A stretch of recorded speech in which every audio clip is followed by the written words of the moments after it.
It's Weekend Update with Eunique Divination on Urban Mystic TV.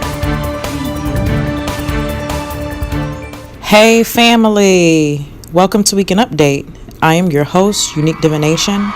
So let's get right into the fuckery of the world. So, our first segment that we start off with is movies. Everybody loves the movies. All right, so I had 4 movies that I was going to discuss, but the first movie was a war movie, and it had so many trigger words in here.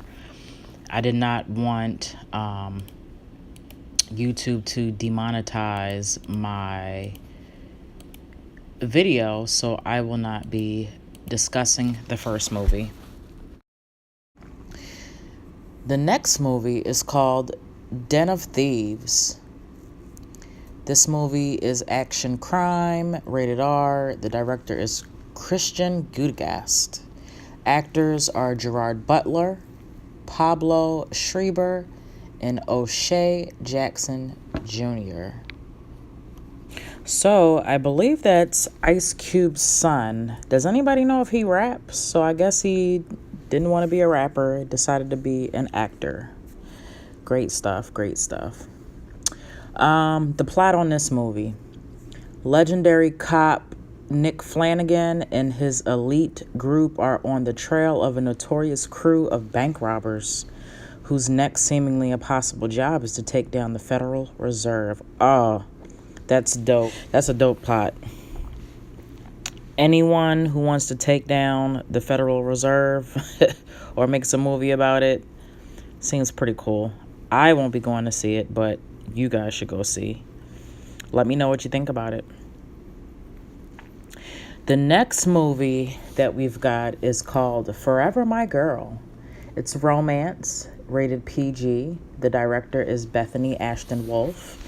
Actors are Alex Rowe, Jessica Roth, John Benjamin Hickey. The plot. After leaving his potential wife at the altar, Liam Page pursues his dream of becoming a country music star. He achieves that goal, but years later, while attending a funeral back in his hometown, the girl he left behind once again steals his heart. Oh, shit. Wow. These movies are fucking lame. All right, and so the last movie we have is a limited movie release. The Final Year, genre, documentary, rating, NR. Director, Greg Barker. Actors, John Kerry, Barack Obama, Samantha Power. Plot, an insider's look inside former President Barack Obama's foreign policy team, including access to the State Department and White House, with unprecedented view to the inner workings entering into the final year of an 8-year journey. That seems pretty interesting. Again, not something I'm going out to, step outside of my house to go watch, but if it comes on Netflix or if I can get it on one of those sites like Pub Films or Putlocker, I might give it a watch. All right, so that concludes our segment for movie releases for week ending January 20. And next on the list is TV shows premiering for this week as well. And let me see what we've got going on. All right, so the 14th, Sunday the 14th, we've got Bob's Burgers winter premiere. That's at 7:30 p.m. We've got Victoria on PBS at 9 p.m.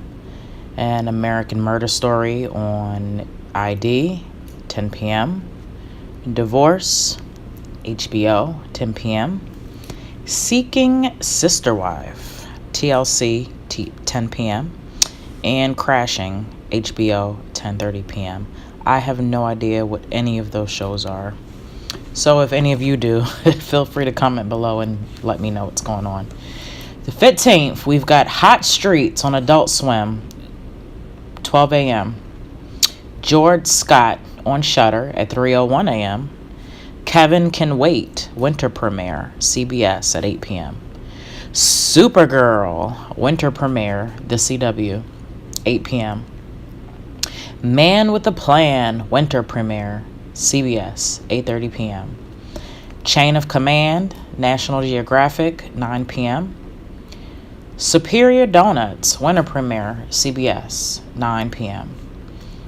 9JKL, winter premiere, CBS, 9:30 p.m. Is that the name of the show? 9JKL? What the hell does that stand for? Scorpion, winter premiere, CBS, 10 p.m. Siesta Key, winter premiere, MTV, 10 p.m. Street Outlaws on Discovery, 10 p.m. Okay, if I were to watch TV, I think I would watch Street Outlaws on Discovery at 10. And I want to know what Chain of Command is. That's on National Geographic at 9. I think that's about it for Monday, January 15th. Tuesday, January 16th, we have The Flash, winter premiere on the CW at 8 p.m. Black Lightning on the CW at 9 p.m. The Pains on OWN at 10 p.m. and This Time Next Year on Lifetime at 10:02 p.m. Who starts a show? Okay, George Scott on the 15th is starting at 3:01, and then here we have This Time Next Year on Lifetime starting at 10:02. What is that about?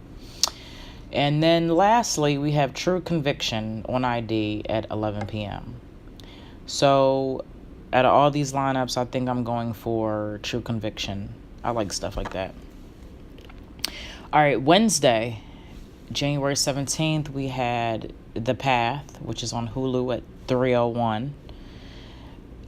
Riverdale winter premiere on the CW at 8 p.m. Dynasty winter premiere on the CW, 9 p.m.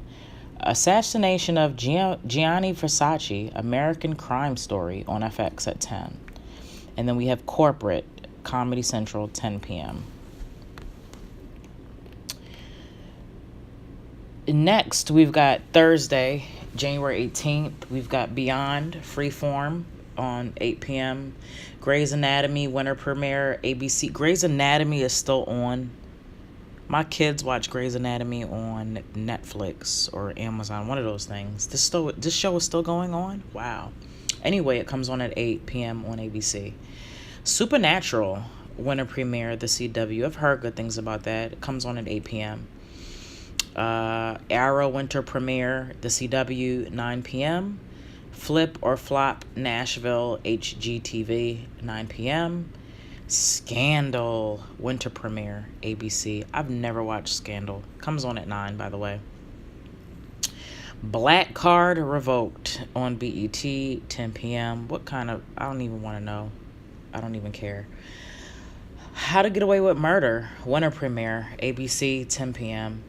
Portlandia, IFC, 10 p.m. Now, I've seen that show, and it's pretty damn funny. Fred Armisen, he's from SNL. See, that's the kind of stuff I like. I've got that satirical type weird kind of humor, and that shit is hilarious to me. So I would actually watch Portlandia. BET's Man Cave on BET at 10:30 p.m. And then next we've got Friday, January 19th, we've got DreamWorks Trolls that's coming out on Netflix. Yay. 3:01 a.m. it drops. Grace and Frankie, Netflix, 3:01 a.m. The Loud House, Nickelodeon, 6 p.m. The Adventures of Kid Danger, Nickelodeon, 6:30 p.m. Gold Rush, Discovery, 10 p.m. Real Time with Bill Maher, HBO, 10 p.m. That's another show that I used to watch faithfully. I watched this show ever since it premiered, like 10 years straight. I lost faith and respect in Bill Maher when he had a show about, I think he was saying something about 9/11, and he had some hecklers in the crowd saying that it was an inside job, and he threw them out because he just thought it was so preposterous and outlandish that Bush or anybody could, devise such a fucking scheme. So I kind of lost respect for Bill. I don't know if he said that just to say it on TV. I don't know if those are his true beliefs, but put a bad taste in my mouth with him. But anyway, his show comes on at 10 p.m. on HBO. He's still a funny comedian, great political show mixed in with comedy. He has great stand-up. He's really interesting if you're into that kind of humor. Next, we've got High Maintenance on HBO at 11 p.m. and then Late Night Snack on True TV at 11:30 p.m. Saturday, January 20th, we have Planet Earth, Blue Planet 2, BBC America at 9 p.m. That sounds interesting. I think I will be tuning into that. Say Yes, Wedding SOS, TLC, 9 p.m.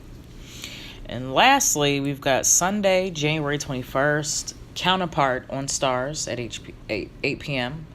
The 24th Annual Screen Actors Guild Award on TNT and TBS at 8 p.m. And then we have The Resident on Fox at 10 p.m. If you guys watch any of these shows that I've listed, let me know what you think about any of them that have come out so far. I'm interested to hear because I barely watch TV, but I'd like to know you guys' input and what you think about certain shows. All right. And next on the agenda is album releases for this week. Now, last week, my very first episode, I kind of fucked up and I read all of the releases for the whole month. And that's not what I was supposed to do. So you're going to hear a repeat of this week because I read the whole month last week. So just bear with me, y'all. I'm trying to get it together.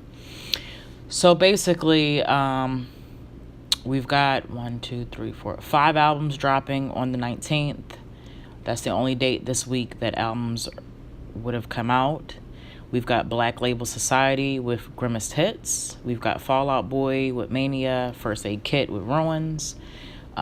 Magnum, Lost on the Road to Eternity. And Of Mice and Men, Defy. So that is what's dropping for this week. And so our next segment was last week it was book releases, but it's so many fucking books that I see are released, and it was extremely overwhelming. So what this segment will be is book mentions of the week, and I will mention one book of the week. And this book that I'm about to talk about is actually written by a member of my coven. Okay, and I'm gonna give her name because this is her author's name. It's not her real name. So haha. You'll never find out who it is. But anyway, the book is called The Office Slut by Natasha Ladean, right? Ariana has always had her eye on Drake Blazon since high school. Now that they are adults, she gets to work under him. Come join her as things get heated in the office on her way up to the corporate ladder. The Office Slut is a first installment of a short story collection. This book is on Amazon. It is free if you have Kindle Unlimited. All right, The Office Slut. And our next segment is dealing with sports. Now, I'm not a sports watcher. I haven't watched sports in a very long time. But I know some of you may be out there listening that may be interested in sports. So I'm going to try to care a little bit about sports. And I'm here on ESPN, and I see that there was a lot of stuff that happened this week alone between the NFL, MLB, and the NBA. So I'm just going to briefly read over some highlights that may be relevant to people. So we've got for NBA, LeBron James passes Steph Curry as top jersey seller in China. Lakers, Lonzo Ball out, Brandon Ingram to return versus Thunder, and that was on the 17th. Warriors, Jordan Bell will have MRI on sprained left ankle. Magic is missing as Cavaliers host Orlando. That was January the 18th. And then we have the question of, should the Cavs trade their lottery pick, and who can they get? I have no idea who their pick is, nor do I really give a damn. Let's see here. Nuggets missing PG Murray for clash versus the Suns. Wizards, Pistons look for better starts. Pharrell and the Nerd headline NBA All-Star Games halftime show. It's pretty cool. There's so much information, y'all. Good Lord. Lastly, the Clarkson leads Lakers to 99-86 win over the Pacers. Okay. Baseball. Do y'all really care about baseball? I'm not going to read anything about baseball. Let's see. We got football over here. Tom Brady won't discuss his injured right hand. Vikings seek trademarks for Minneapolis Miracle and Minnesota Miracle.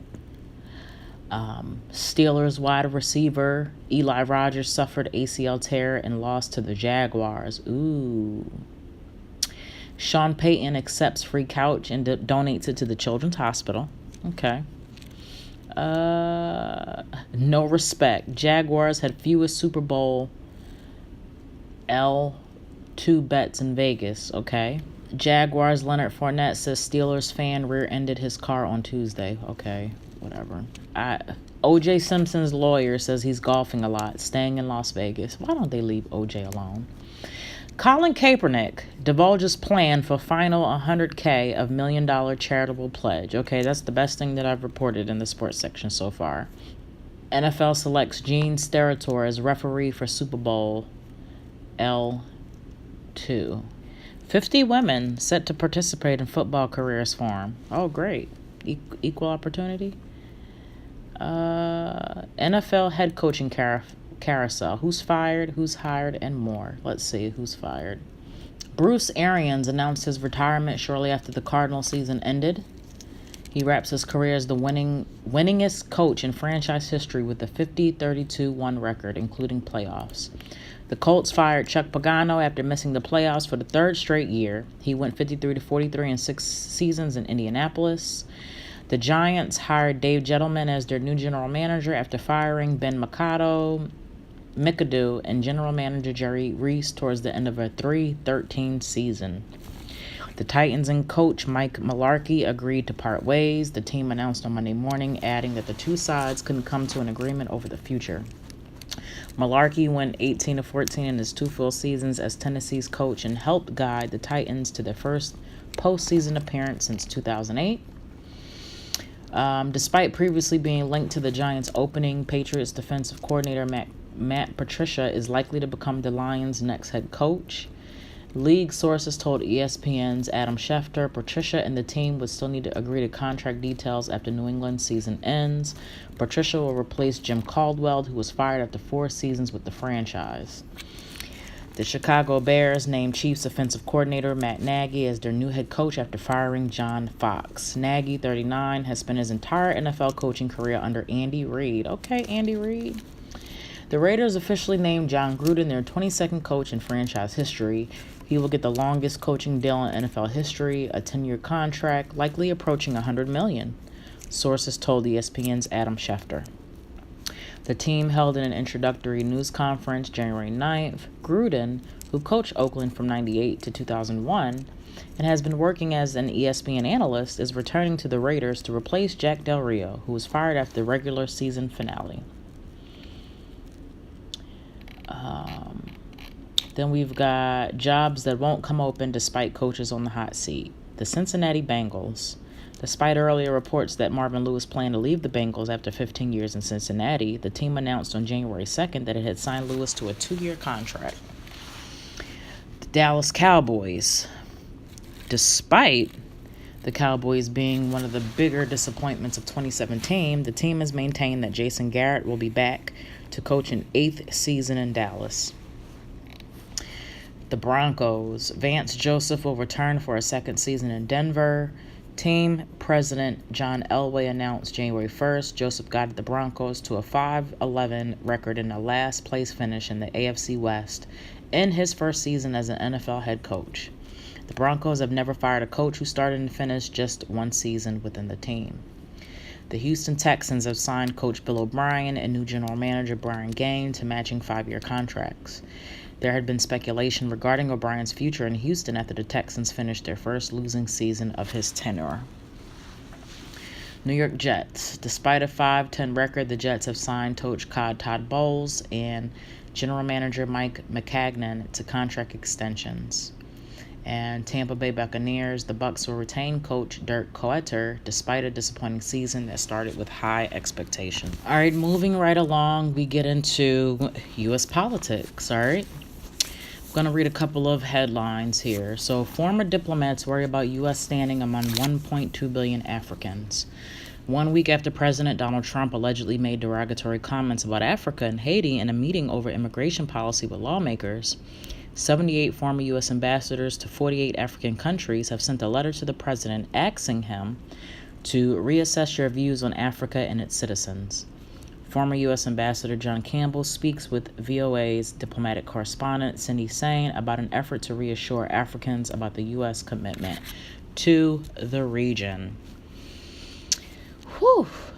During government shutdown, what's closed, who was affected? Almost half of the 2 million civilian federal workers will be barred from doing their jobs if the shutdown extends into Monday. Let's read a little bit more into this one. A shutdown plan posted on the Treasury Department's website shows that nearly 44% of the IRS's 80,565 employees will be exempt from being furloughed during the shutdown. That would mean nearly 45,500 IRS employees will be sent home just as the agency is preparing for the start of tax filing season and adjusting the sweeping changes made by the new GOP tax law. I mean, are we surprised? Really? Bankers Association warns of uncertainty tied to government shutdown. The largest banking trade group in the U.S. says shutting down the government could hurt investor and consumer confidence, but would hit the overall economy directly. This is ridiculous. Why are they always shutting down? What's going on? U.S. Health Agency revokes Obama-era Planned Parenthood protection.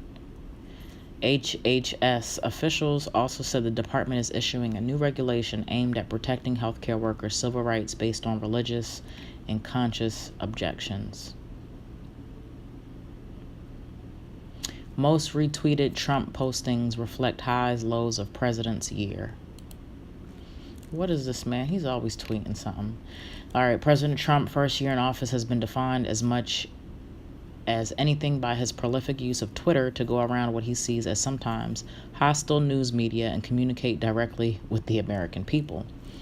The tweets, often posted from his White House bedroom or weekend retreat, have by turns excited, perplexed, and outraged his readers while often signaling policy reversals that have forced his aides to scramble to get on board. This president is hilarious. Absolutely hilarious. As the curtain comes down on that eventful year, VOA has assembled a list of the 10 most impactful tweets of his presidency to date, as measured by the number of times each was retweeted. Collectively, the tweets provide a recap of some of the highs and lows of Trump's first year. I really don't care enough to reread his tweets. I mean, the fact that this is news and politics. This is politics. The president's tweets, right? I'm over it. Next topic is religion and spirituality. I really have not heard anything or looked up anything pertaining to this particular topic for this week, so I'm just going to go right past it and get into finance, right? And I wanted to get into cryptocurrency. It's a big thing. If you don't know too much about it, you're about to find out here.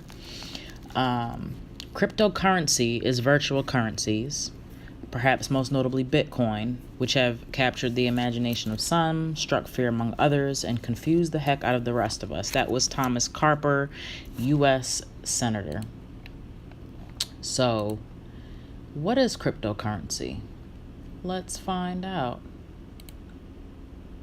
Cryptocurrency is a digital asset designed to work as a medium of exchange that uses cryptography to secure its transactions, right? And it's basically decentralized. This means that it's not backed up by banks or anybody. It's run by the people.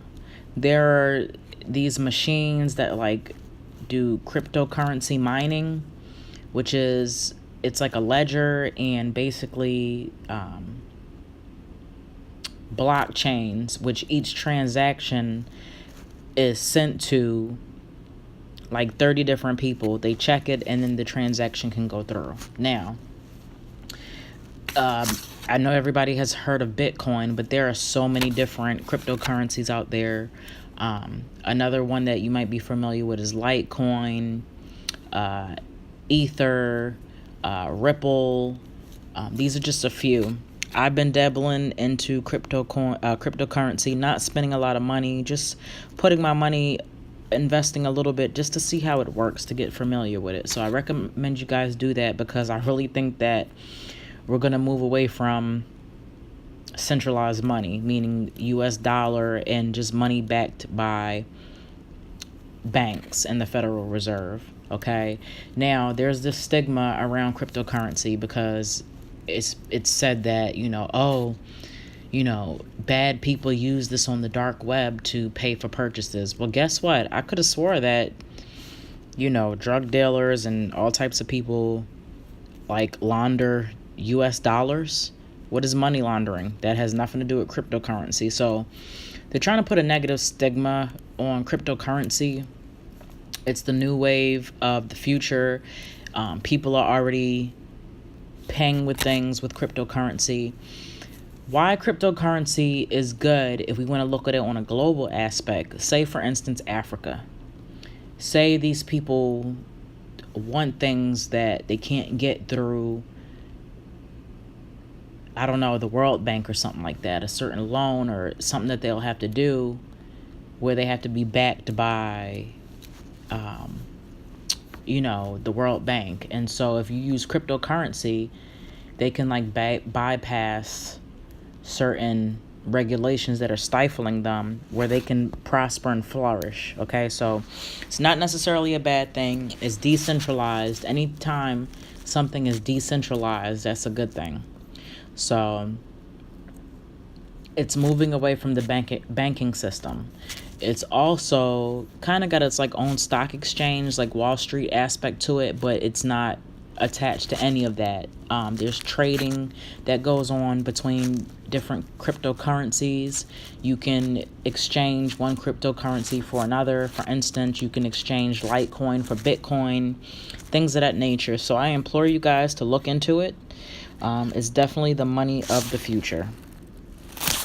And so the next topic I want to get into is celebrity gossip. And the biggest thing that I've seen right now trending on Twitter, on social media, is Kim Kardashian West and Kanye West have had their little bundle of joy. They had a baby through a surrogate, and I guess she just delivered the baby this week, and the baby's name is Chicago West. And for some reason, people are tripping out and coming at her for naming her kid whatever she wants to. We all know these celebrities name their kids out of touch names. They're rich. They live in a whole nother world. So, and really, Chicago's not really that far off. I have a little cousin named Dakota, and that is the most cutest name. So I don't see nothing wrong with Chicago. Her nickname is Shy. I think it's very cute. And so the next thing that's been trending, and I was listening on the Joe Budden podcast, which I listen to every Tuesday, by the way. I mean, every Wednesday at 9 a.m., by the way. I need to get paid for that plug. But anyway, yeah, so I was listening to the Joe Budden podcast, and what came up was these sex robots. And then I look on social media, and lo and behold, they're all over the place. It's on Facebook, it's on Instagram, Twitter. People are talking about these sex dolls that are being made. I think they're like 2,000 and up. And my whole thing is, if that's what men want to do, what does it matter? And just to play devil's advocate, they say that, women have been using dildos and all types of sex toys, so what's the difference? To each his own. I mean, it doesn't really affect me. I don't really care. If somebody wants to have sex with a sex doll, by all means, let them. There are so many different fetishes in this world. It really doesn't surprise me, but this has taken social media a storm, right? So that's pretty much it. This weekend update has ran a little bit longer than I expected it to, but that's all I've got for this week. I really don't feel good. I have a fever, and I'm going to get some rest now. So thank you for listening to Weekend Update, and until next weekend, talk to you guys later.